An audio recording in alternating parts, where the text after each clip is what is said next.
오늘은 몇 가지 개념들을 여러분한테 설명을 해드릴 텐데 결국에는 어디까지 가게 될 거냐면 우리가 제막매가를 배우기 전에 배워야 하는 제막매가의 갈래 향가까지 나가게 될 겁니다. 근데 향가까지 나가기 전에 여러분들한테 단계별로 한국 문학에 대해서 설명을 할 거고요. 한국 문학의 종류에 대해서도 말씀을 드린 다음에 차자 표기를 한 차자 문학이 있어요.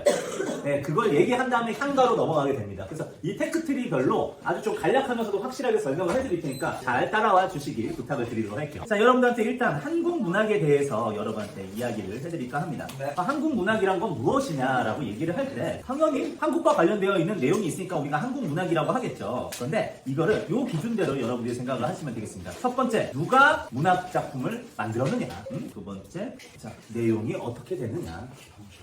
그 다음에 과연 어떤 것을 표기를 해가지고 활용을 했느냐. 이 작가 내용 표기에 따라서 한국 문학을 할 수가 있는데 다 한국과 관련되어 있습니다. 첫 번째, 작가는 한국인이어야 되고요. 기본적으로. 자, 내용은 한국의 사상과 감정을 담아내야 됩니다. 그리고 당연히 표기는 한국어로 해야 된다라고 할 수가 있어요. 다 한국과 관련되어 있는 건데 근데 사실은 이게 조금 골치가 아파요. 요새는 다문화 시대가 됐고 지구촌이란 말이 식상할 정도로 이제는 정말 글로벌한 사회가 돼버렸잖아요. 그러다 보니까 오히려 한국어를 나보다 더 잘하는 사람이 있고 반드시 한국 국적을 따지지 않아도 한국인의 사상과 감정 한국어로 표기하면 그거 한국 문학이라고 할 수 있지 않나요? 라고 이렇게 생각할 수도 있어요. 그러니까 범위를 어떻게 설정할 것이냐. 그리고 우리가 이규보가 한 슬견설 같은 거 배웠잖아요. 그거 우리 교과서에는 한글로 바꿔가지고 적었지만 이규보가 태어났을 때는 한글이 없었거든요. 그럼 뭘로 당연히 적었을까요? 네, 한자로 적은 한문 문학이란 말이에요. 그러면은 표기가 한자인데 선생님 그거를 한국 문학이라고 할 수 있을까요? 이렇게 생각을 할 수도 있죠. 그리고 내용만 봐도 한국의 사상과 감정이 도대체 어디까지인지를 누가 정해? 이런 기준의 문제가 생길 수가 있다는 거죠. 그런데 여러분들한테 좀 확실한 부분을 좀 얘기를 해드리도록 하자고 한다면 자, 이 표기와 관련해가지고 가장 논쟁이 많이 있을 텐데 적어도 우리가 여기에 뭘 하냐면 한문 문학은 한국 문학으로 포함을 시켜줍니다. 우리나라 사람이 우리나라의 생각과 감정을 닮은 그걸 한문으로 표기했다고 하면은 이거를 뭐라고 한다? 한국 문학으로 포섭을 시켜준다라고 생각을 하시면 되겠어요. 왜 그러냐면 일단은 한글이라고 할 수 있는 훈민정음의 창제가 된 게 1443년이고 배포가 된 건 1446년이에요. 최소 15세기 이전에는 우리가 한글이 있었다 없었다? 없었어. 그러면 우리는 글자가 없었으니까 그때 동아시아의 가장 대표적으로 모두가 공통적으로 썼던 한문을 쓸 수밖에 없는 상황이었다는 거죠. 그리고 이 한문이라고 하는 위상이 분명 중국의 글자이긴 하지만 딴 모든 나라가 글자를 다 가지고 있었지 않았기 때문에 프랑스도 알파벳을 쓰고 이탈리아도 알파벳을 쓰고 독일도 알파벳을 쓰고 영국도 알파벳을 쓰죠. 유럽에서는 알파벳이 공동 글자였던 것처럼 한자도 공동 글자였던 위상을 가지고 있었던 거예요. 이해하시겠죠? 그래서 우리에게는 이 한문 문학이 자, 한문이라는 것 자체가 다른 나라 글자라고 아예 배제를 시킬 수 있는 게 우리 역사적으로는 아니었다는 거야. 포함을 시킬 수밖에 없다라고 하는 우리나라의 특수적인 상황을 아시고 한문이 유럽의 알파벳과 같은 위상을 어디에서 가지고 있었다? 동아시아에서 가지고 있어서 이건 여러분들이 기록을 해주시길 바래요. 한문 문학은 왜 한국 문학이냐는 걸 여러분들이 물어볼 때 이걸 적으시면 됩니다. 자, 볼게요. 한문은 동아시아 지역의 공동 문어였기 때문에 알겠죠? 이거를 여러분들이 기록을 해주시면 되겠고요. 그럼 한국 문학의 종류를 말씀을 드릴게요. 자, 한국 문학은 일단 이렇게 나뉩니다. 자, 구비 문학과 기록 문학으로 나뉘고요. 자, 그리고 기록 문학은 이렇게 나뉩니다. 아까도 말씀드렸지만은 자, 한문 문학 그리고 자, 국문 문학. 요거는 그냥 이렇게 할게요. 한문 문학과 국문 문학 두 개로 나뉜다라고 여러분들 생각을 하시면 되겠어요. 근데 아까도 얘기했지만 이거를 나눌 때 이 기준 자체가 얘 같은 경우에는 전승 방식이 말이면 무슨 문학일까요? 네, 구비 문학이 되는 거고요. 글로 남기게 되면 기록을 문학이라고 생각을 하시면 되겠죠. 기록을 한문으로 했을 때는 한문 문학이고요. 자, 그리고 한글로 했을 때는 무슨 문학이 될까요? 네, 국문 문학이 된다라고 여러분들이 생각을 하시면 될 것 같아요. 그런데 여기에서 이 국문 문학이 포함되어 있는 특별한 게 있는데 그게 바로 뭐냐면 차자 문학입니다. 자, 차자 문학이라고 하는 것들이 있는데 자, 이제부터 여러분한테 본격적인 향가와 관련된 개념을 설명을 해드릴게요. 이 차자라고 하는 차자가 무슨 차자일까요? 자, 빌릴 차자예요. 우리가 뭐 차용증 같은 거 쓰잖아요. 누군가한테 무언가를 빌렸을 때 다시 갚겠다라고 하는 걸 우리가 차용증이라고 얘기를 하거든요. 그런 증서를. 근데 이 지금 차자 문학을 내가 한국 문학에다가 넣었어요? 국문 문학에다가 넣었어요? 네, 국문 문학에 넣은 이유가 있어요. 여러분하고 요 얘기를 한번 해보도록 할게요. 자, 지금 선생님이 여러분들이 좀 알만한 한자를 한번 적어보도록 할게요. 자, 벌써 아니죠? 맞아요. 난데. 그래요? 네. 아, 그러면 우리 남성이라서. 석가영이가 돌가영이야? 네. 아, 그렇군요. 자, 얘는 표의 문자인데요.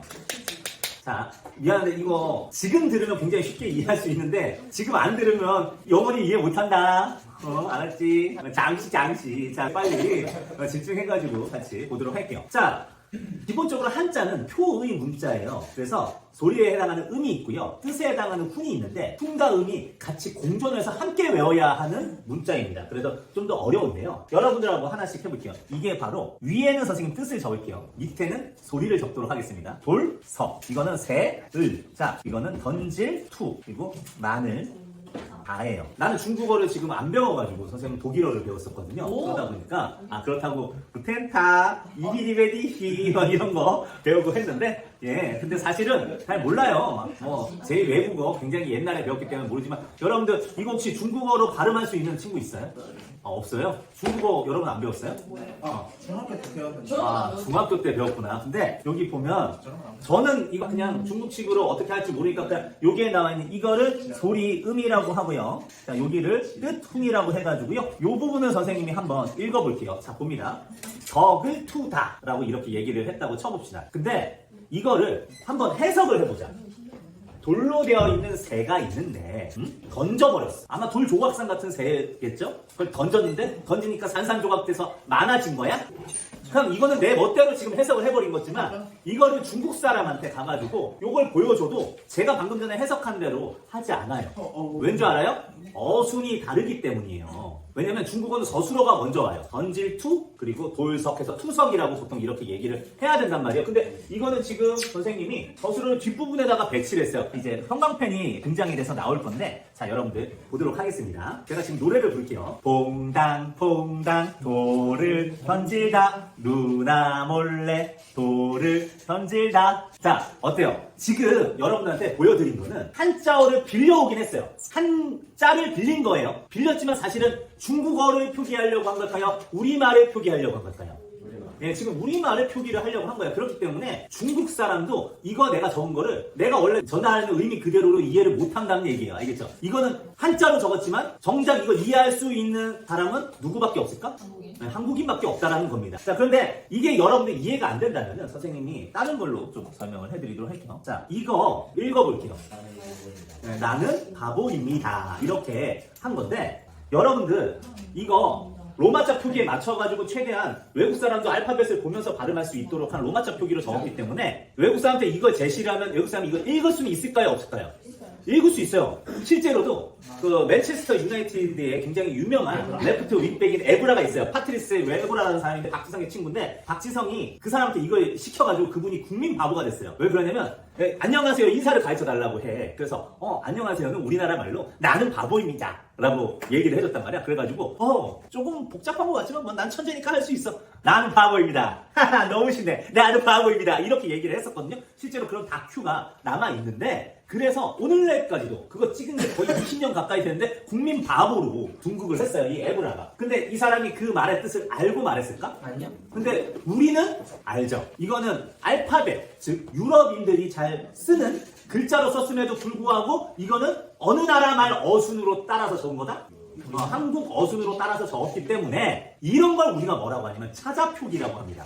글자는 빌렸지만 우리말 어순에 따라서 우리 나라 사람이 이해할 수 있도록 적은 거를 차자표기라고 하고요. 당연히 이런 차자표기의 방식을 활용해가지고 기록한 문학을 뭐라고 할까요? 차자문학이라고 하는 거예요. 근데 자, 차자문학을 선생님이 한문문학에 포함을 시킨다고 했어요? 국문문학에 포함을 시킨다고 했어요? 국문문학에 포함을 시킨다고 했어요? 선생님 이거 분명히 한자를 빌린 거잖아요. 한자를 빌렸는데 왜 한문문학이 아니고 국문문학이에요? 라는 질문을 했을 때 여러분들 뭐라고 대답을 해야 되냐면 비록 한자를 빌렸지만 우리말 어순으로 적었기 때문에 라고 하시면 정답이 되는 거예요. 알겠죠? 그리고 특히 얘의 특별한 방식이 있는데 지금 여기 보시면 자, 이게 조금 어려울 수밖에 없는 게 훈차가 있고 음차가 있어요. 아까 차자가 무슨 차자라고 했죠? 빌리차. 뜻을 빌리는 구간이 있고요. 소리를 빌리는 구간이 있는데 지금 보시면은 돌을 던지다라고 했는데 돌하고 던지는 푼차예요, 음차예요? 푼차죠. 근데 을하고 다는 음차죠. 근데 이것도 나름의 원리가 있어요. 우리가 기본적으로 자 보겠습니다. 실질 형태소에 해당하는 애는 푼차를 했습니다. 그 다음에 문법적인 기능을 하는 조사나 어미, 종결 어미 같은 거 있죠? 이런 거는 형식 형태소라고 얘기하는데 형식 형태소는 음차를 했어요. 그래서 우리가 돌 던지? 지금 나한테 돌 던지? 해도 사실은 어느 정도 의미는 전달이 되죠. 그런 부분을 훔차를 했는데 이걸 어떻게 했다? 좀 더 우리나라 말식으로 완벽하게 하기 위해서 우리나라 조사와 어미가 있으니까 을과 다와 같이 조사, 어미에 해당하는 형식 형태소는 음차를 했다고요. 이해하시겠어요? 그렇게 한 방식이 바로 향찰이라고 하는 여러분들 여기 혹시 삼성현이라고 경산에 나와 있지 않아요? 삼성현에 3명의 현자라는 얘기 아닌가요? 맞나요? 3명의 성현, 성스러운 위인들이라는 의미였던 것 같은데 여기에 나와 있는 삼성현의 3명 누군지 아는 사람?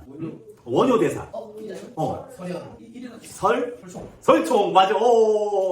지금 제가 원하는 대답을 해주셨는데 이게 바로 희대의 천재라고 할 수 있는 원효대사의 아들 설총이 만든 우리나라 방식의 한자 빌린 표기법이에요. 그래서 이거를 뭐라고 한다? 이런 걸 향찰이라고 얘기를 합니다. 알겠어요? 근데 우리가 지금 이제 뭘 배우게 될 거냐면 제맘매가로 들어가서 향가를 배우게 될 거거든요. 근데 향가가 어려운 게 아니에요. 향찰로 표기된 노래예요. 알겠죠? 네. 향찰로 표기된 노래여서 향가라고 부르고요. 그럼 여기서 여러분한테 첫 번째 질문을 드리도록 할게요. 여러분들이 한번 대답을 해보세요. 자, 제맘매가는 한국 문학의 종류 중에서 구비문학일까요? 한문문학일까요? 국문문학일까요?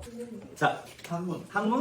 국문, 지금 국문이라고 얘기한 친구가 있는데 국문문학이라고 한 사람 누구죠? 왜 국문문학이라고 생각해요?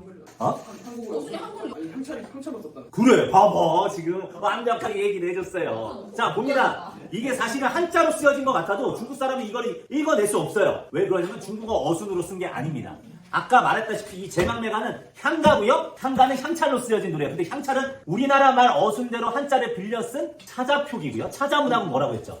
국문문학이라고 했으니까 최고입니다. 지금. 그 뭐라 써요?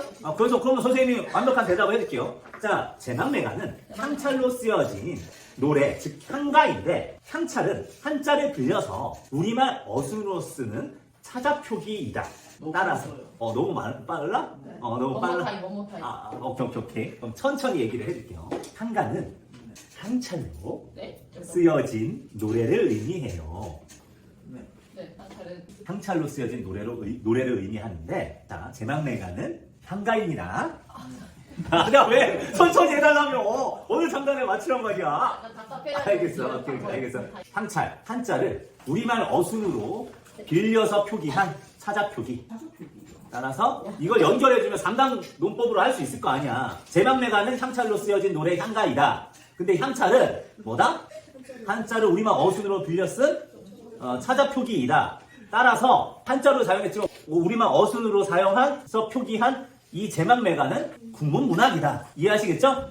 네, 이렇게 여러분들이 정리를 해주시면 됩니다. 자, 여기까지 온다고 고생을 했는데 그럼 나머지 20분 동안은 좀 더 간결하고 쉬운 내용으로 이렇게 들어가 보도록 할게요. 좋아. 좋아. 자, 그러면 같이 볼게요.